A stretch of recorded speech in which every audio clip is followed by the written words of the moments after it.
Good morning student. आज मैं आपके समक्ष लेकर आई हूँ अनुस्वार और अनुनासिक। देखो, बहुत सारे लोग जो हैं, बहुत सारे बच्चे जो हैं, अनुस्वार और अनुनासिक इन दोनों के बीच जो भेद होते हैं उसको समझते ही नहीं हैं, उसको जानते ही नहीं हैं। दोनों के बीच बहुत बड़ा अंतर होता है और बहुत सारे बच्चे जो हैं इसी अंतर को भूल जाते हैं। ठीक है, जिससे क्या होता है, आपने लिखना कुछ और होता है और उसके स्थान पर आप कुछ और ही लिख देती हो। देखो, एक तरफ है आपका अनुस्वार, दूसरी तरफ है आपका अनुनासिक। अनुस्वार के लिए आप प्रयोग करते हो बिंदु और अनुनासिक के लिए आप प्रयोग करते हो चंद्र बिंदु। लेकिन जब लिखते हैं तो बच्चों को इस बात की समझ ही नहीं होती है कि हमने किस स्थान पे अनुस्वार का प्रयोग करना है और किस स्थान पे हमने अनुनासिक का प्रयोग करना है। पहले तो हम दोनों के अंतर के बारे में जान लेते हैं, फिर मैं आपको बताती हूँ कि दोनों होते क्या है। ठीक है, इन देखो, अनुस्वार और अनुनासिक दोनों में बहुत बड़ा अंतर होता है। ठीक है, अनुस्वार और अनुनासिक दोनों के सबसे पहला अंतर तो उनके उच्चारण में ही होता है। जब हम किसी चीज़ का, किसी वर्ण का, किसी शब्द का उच्चारण करते हैं तो कहाँ पे हमने अनुस्वार लगाया हुआ है, कहाँ पे अनुनासिक लगा हुआ है, किस शब्द को हमने किस ढंग से उसका उच्चारण करना है, किस ढंग से बोलना है, सबसे बड़ी गलती जो है स्टूडेंट जो है बोलने में ही करती हैं। ठीक है, फिर उसके पश्चात क्या होता है कि जो अनुस्वार होता है, अनुस्वार में वर्ण का उच्चारण जो है केवल केवल कहाँ से होता है, नासिका से होता है। ठीक है, और उसमें आधे वर्ण के उच्चारण जितना ही बल लगता है। और साथ में क्या होता है, जो आपका अनुनासिक होता है, अनुनासिक में उच्चारण जो है आपका मुंह और नासिका, मुंह और नाक दोनों से होता है। इसके उच्चारण के समय क्या होता है, जो हम हवा होती है वो कहाँ से, हमारे नाक और मुख दोनों से, दोनों समान दबाव के साथ जो है बाहर निकलती है। तो जो अनुनासिक होता है, चंद्र बिंदु से युक्त होता है, वो क्या होता है, स्वर के उच्चारण का समय जो है सामान्य वर्ण जितना ही उसमें लगता है। दोनों में सबसे बड़ा जो अंतर ये होता है, जो बात ध्यान देने योग्य है यहाँ पे, जब आप बहुत सारी प्रतियोगिता परीक्षा भी देते हो उसमें भी ये क्वेश्चन बार बार पूछा जाता है कि दोनों में अंतर क्या होता है। दोनों में सबसे बड़ा अंतर ये होता है कि जो अनुस्वार होते हैं वो क्या होते हैं, वो हमारे व्यंजन होते हैं। अनुस्वार जो है हमारा व्यंजन है और अनुनासिक जो है हमारा, वो हमारे स्वर का गुण है। क्या है, अनुस्वार जो है हमारा व्यंजन है और अनुनासिक जो है हमारा स्वर का गुण है। ठीक है, तो हम जान लेते हैं कि ये अनुस्वार क्या है और ये अनुनासिक क्या है।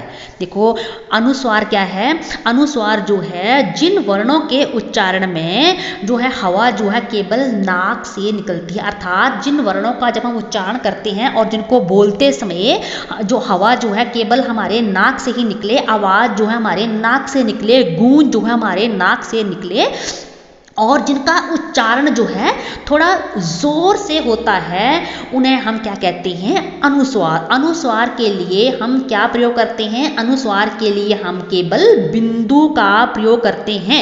जो चिल लगाया जाता है उसे हम बिंदु बोलते हैं। ठीक है, इसके उच्चारण में जो म या न के समान जो है निकलती है आवाज़, ध्वनि निकलती है। जैसे फॉर एग्जाम्पल मैं यहाँ कुछ आपको शब्द बोलूँगी, देखो, बोलो मेरे साथ, बोलो रंग। देखो, आपने बोला रंग, रंग बोला ना, जब आप रंग बोल रहे हो तो आपका जो है साउंड जो है कहाँ से निकल रही है, हवा कहाँ से निकल रही है, केवल नाक से। संबंध, देखो म, मैंने अभी बोला ना कि इसका उच्चारण जो है म और न इन दोनों के समान होता है, तो म निकलता है तो भी हमारा वहाँ अनुस्वार ही लगता है, अनुनासिक का प्रयोग वहाँ पे नहीं होता है। अनुस्वार का प्रयोग वहाँ होता है जिस शब्द को बोलते हुए वायु जो है केवल हमारे नाक से निकले, गूंज जो है हमारे नाक से निकले, वहाँ पे आपने अनुस्वार का प्रयोग कर देना। आपने क्या करना है, पहले शब्द को बोलना है। ठीक है, शब्द को बोलते हुए आपको स्वयं ही इस बात का आभास हो जाएगा कि ये जो गूंज निकल रही है, ये जो आवाज़ निकल रही है कहाँ से आ रही है। मानो आप बोलते हो कंठ, बोल के देखो कंठ, आपने कंठ बोला, कंठ बोलने से जो हवा जो है सीधी नाक के ऊपर जा रही है, आवाज़, ध्वनि जो है सीधी नाक से निकल रही है आपकी। ठीक है, पंत, जंगल, ठीक है, पतंग। ठीक है, तो ये अंडरस्टूड है। ये अपने आप जब हम इन शब्दों को बोल रहे हैं, इन शब्दों का उच्चारण कर, देखो आपका उच्चारण जो है सही होना चाहिए। किसी भी शब्द को बोलने के लिए आपका जब तक ये उच्चारण सही नहीं होगा तब तक आप कभी भी ये पहचान नहीं कर पाओगे कि किस शब्द पे अनुस्वार आना है और कहाँ पे हमने अनुनासिक का प्रयोग करना है। तो अनुस्वार आपका बिंदु होता है, उसका चिन्ह जो है बिंदु के समान होता है और ये वहाँ प्रयोग होता है जहाँ उस शब्द को बोलते हुए वायु जो है केवल नाक से निकलती है, ध्वनि जो है केवल नाक से निकलती है, जिसमें केवल आपके नाक में एक खनक सी पैदा होती है, ठीक है। लेकिन अनुनासिक का प्रयोग कहाँ होता है? अनुनासिक जो है जब हम बोलते हैं, जब किसी वर्ण का उच्चारण करते हैं तो उसमें नाक और मुंह दोनों से ही क्या होता है? वायु निकलती है, ठीक है। जब किसी वर्ण का उच्चारण नाक और मुंह से हो तब उसे हम क्या कहते हैं? वहाँ पे अनुनासिक स्वर कहते हैं। और इसका जैसे अनुस्वार में हम बिंदु का प्रयोग करते थे, इसमें हम क्या करते हैं? चंद्र बिंदु, चांद के समान पहले चांद बनाएंगे और चांद के ऊपर एक बिंदु लगा देंगे।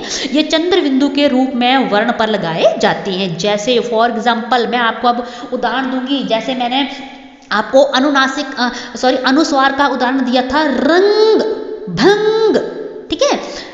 तो इसके लिए उदाहरण मैं दूंगी, जैसे बोलो कांपना, का। देखो आपने जब रंग बोला था तो रंग बोलते हुए ध्वनि जो थी, आवाज केवल आपके नाक को टकरा के निकली थी, आपके नाक से निकली थी। लेकिन जब आप बोल रहे हो कांपना तो देखो ऑटोमेटिकली आपका मुंह भी खुल रहा है और साथ में आपका नाक भी इसमें प्रयोग हो रहा है। तो जब किसी वर्ण का उच्चारण हमारे नाक और मुंह दोनों से होता है तो वहाँ पे हमने देखना है, हमने वहाँ पे अनुनासिक का प्रयोग करना है।